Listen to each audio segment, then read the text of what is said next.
Today we are going to plan and then fly an IFR obstacle departure procedure from Pangorn Memorial Airport, Wenatchee, Washington. The airport is surrounded by mountains and an ODP procedure is required. Departure procedure is an umbrella term for SIDS, Standard Instruments Departures, which can be RNAV, Pilot Nav or hybrids, and usually occur at busy airports with lots of traffic. An ODP, Obstacle Departure Procedure, occurs where there are significant obstacles, as in our case, and a DD, a Diverse Departure, occurs when none of the above two are published, but there are notes on a significant obstacle somewhere. Here is the flight plan of my whole flight from Pangorn Memorial to Spokane. In this video, we are only going to do the departure until we get on to our 075 heading to the EPH VOR. If you look at this en route chart from the EAT VOR at Wenatchee to the EPH VOR, you will see that the MEA, the minimum en route altitude, is 5,500 feet. So we need to get above this height before we head on to the V120 airway. I have filed to fly at 9,000 feet, an odd number because my bearing will be between 0 and 179. When you see this triangle T, which pilots call the trouble T, you need to get hold of this document. Let's spend some time translating this code into plain English. The top part, runway 12, which we are going to use, 1500/2, means that the ceiling of cloud must be 1500 feet or more above the runway, and the visibility should be 2 nautical miles. Or standard we'll get to in a minute. The minimum climb needs to be 510 feet per nautical mile up until 2,900 feet above ground. That is not the same as feet per minute, and you need to convert depending on the speed of your aircraft. Standard means for aircraft with 2 or less engines, visibility should be 1 nautical mile, and 2 or more engines, half a nautical mile.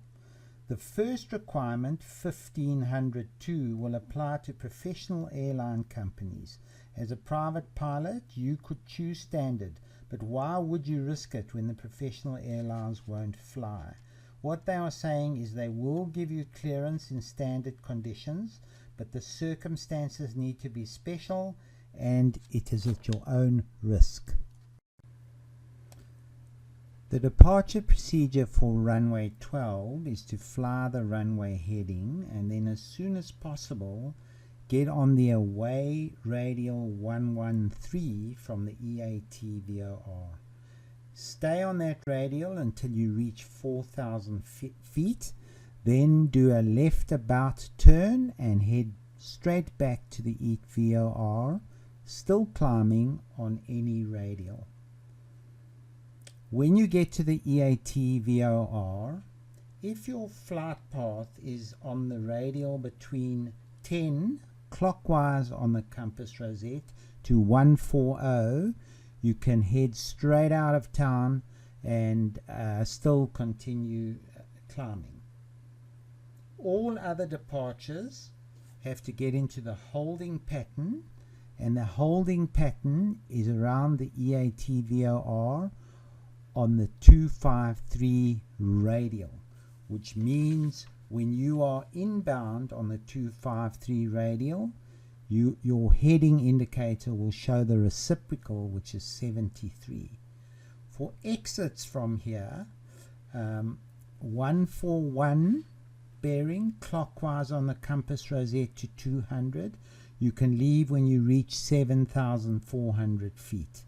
For headings from radial 201, again clockwise on the compass rosette to 009, your altitude must be 8,200 MSL before you head off.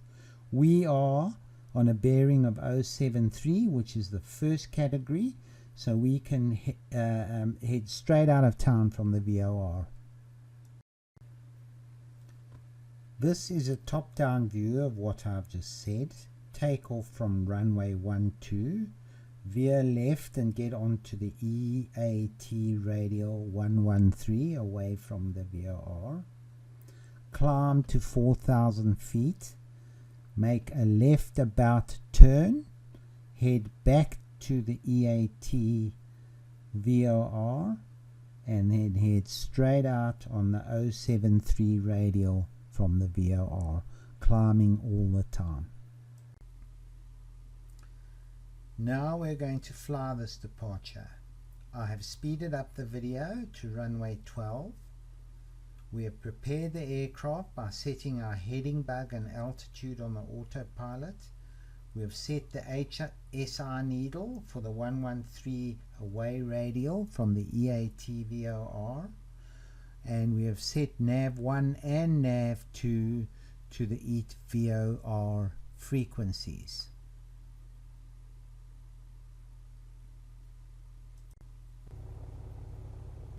I'm making sure that the nav 1 is communicating with the EAT VOR because it plays such a vital role in this departure. As we head down the runway, we can see a mountain straight ahead. Soon after takeoff, at about 400 feet, we will head left to get onto the R113 radial away from EAT, which looks like it has been chosen to take us over a valley with no high mountains. By the time we do our left turn, we should be at 4,000 feet, well above those mountains that we can see on the left.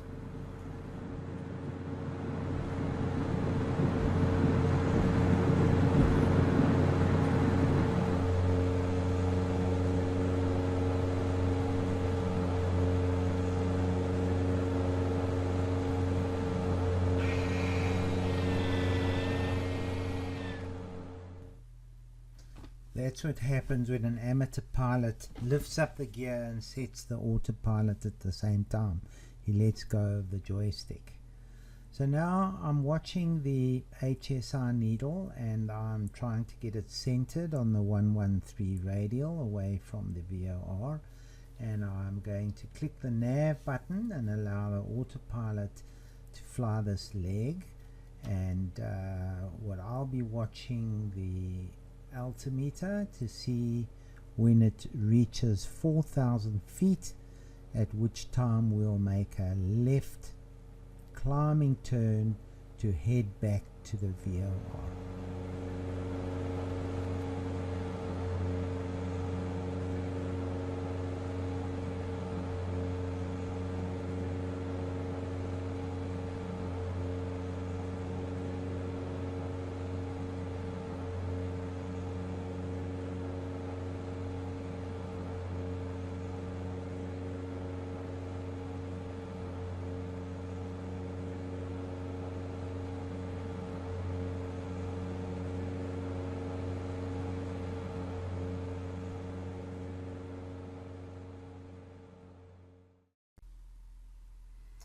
Now, as we are coming up to 4,000 feet, I have centered my CDI needle attached to the nav2 radio, so that all I have to do is do a left 180-degree turn, and I can center that needle and head straight back to the EAT VOR.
as we turn back and head back towards the VOR, notice that we are still climbing and that I've set my CDI needle to directly to the VOR, and I need to keep that in the center. And I'm also watching my DME radio, and when that gets close to the VOR, I will know that I'm over it. I'm setting my HSI needle to my next radial, which is 075, which I'm going to head away from the VOR on my course.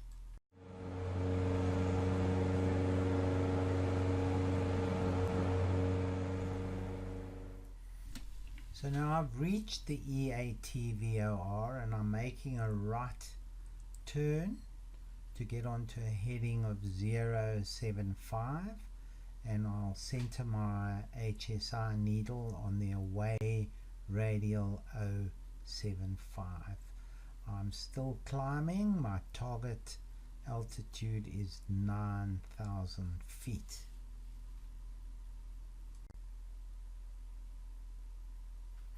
So I've turned to my heading of 075, but I am way left of the radial, so I'm going to head about 30 degrees to the right to intercept that away 075 radial. So I will turn towards it, and hopefully it won't be too long before the needle starts to move inward, and then I'll get back onto the 075 away radial. So now the needle has started to move inwards, and as it does, I'll gradually head a little left and try and center that needle manually. Once the needle has centered, I will hit the nav button on the autopilot and allow the autopilot to keep me on my track.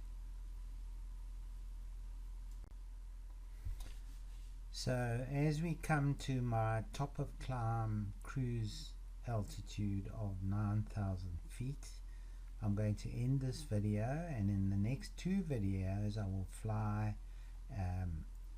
to the Spokane airport, fly a holding pattern, and in the final video we will do an approach and a landing. Thank you and goodbye.